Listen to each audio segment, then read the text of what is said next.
Hi, welcome. My name is Jessica and I am the owner of GardenFreshFoodie.com, and my company is devoted towards helping people eat more plants, have a calorically lower footprint for themselves, and a higher nutritional density intake. And so what I do is I try to help teach people alternative ways to eating plants and consuming nutrient-rich foods, but not sacrificing any taste. And so today what I'm making is a really easy after-school snack or a little light dessert for you, for any kids. Kids love this recipe. And so what I'm making is a caramel sauce, but not caramel in the normal sense. So typically a caramel is butter and white sugar, just kind of caramelized down and heavy cream. Instead of any of that, I am using dates and some almond milk and a little bit of vanilla to make my caramel sauce.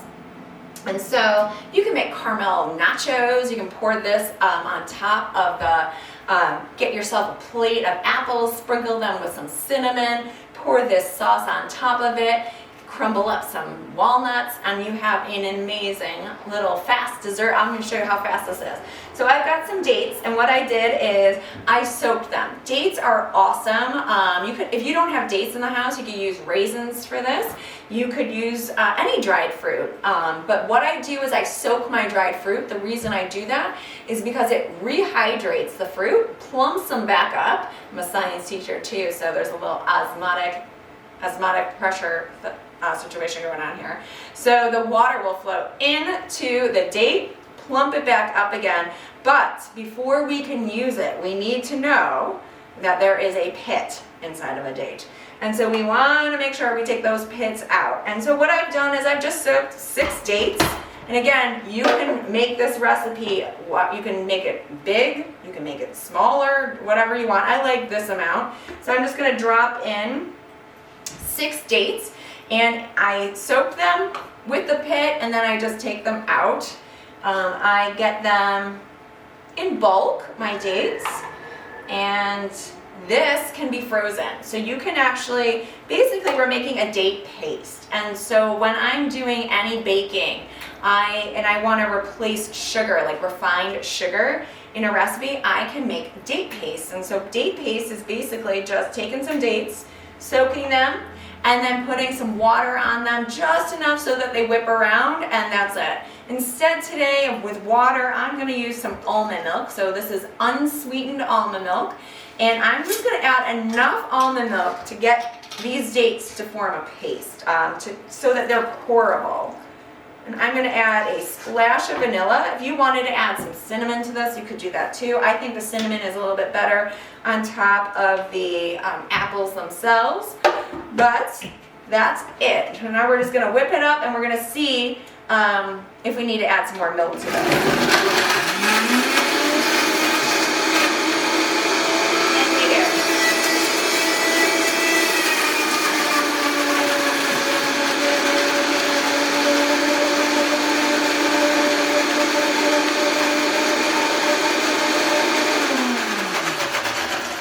And that's it. So on here, so now what I have, I'm just going to see if it's pourable yet. Oh, you know what? It's not. I'm going to add a little bit more milk. And so if you are dairy free, which I am, it's actually helped me solve my migraine issue for my life. So that is what I attribute to getting rid of migraines. I'm just going to add enough non-dairy milk, almond milk. You could use soy milk, you could use oat milk, whatever. You can use regular milk, whatever you want.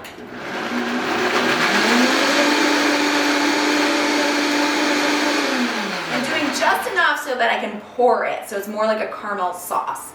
If I wanted a paste, I would not be adding this much liquid to it because I want it to stay thicker. But for this recipe, I want it pourable.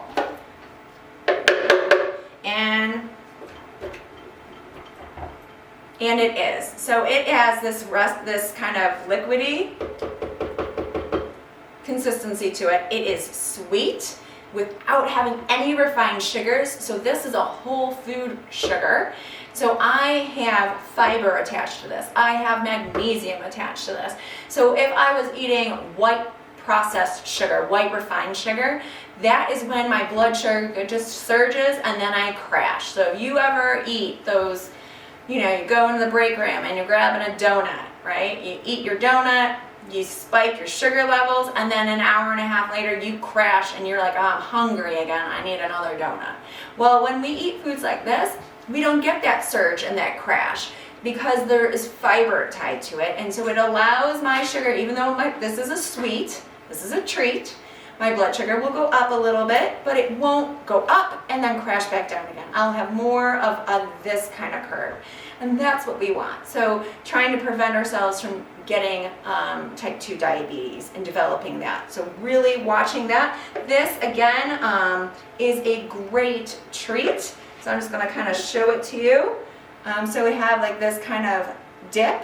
It's basically just a dip, and you dip whatever you want into it. You could pour this on top of some kind of frozen whipped bananas. That would be awesome. So if you took some bananas, some frozen bananas, threw them into a blender with just a little bit of non-dairy milk, whipped it up and make your own frozen banana ice cream, nice cream we call it, and then pour some of this on top of it for a special treat. Sprinkle some bananas on top of that again, or something else, some walnuts. That would be awesome. So great little dip, quick, sweet, and then you can freeze anything left over. Thanks so much for joining me today. My name is Jessica, and I'm from Garden Fresh Foodie. Thanks so much for having me, LMHF.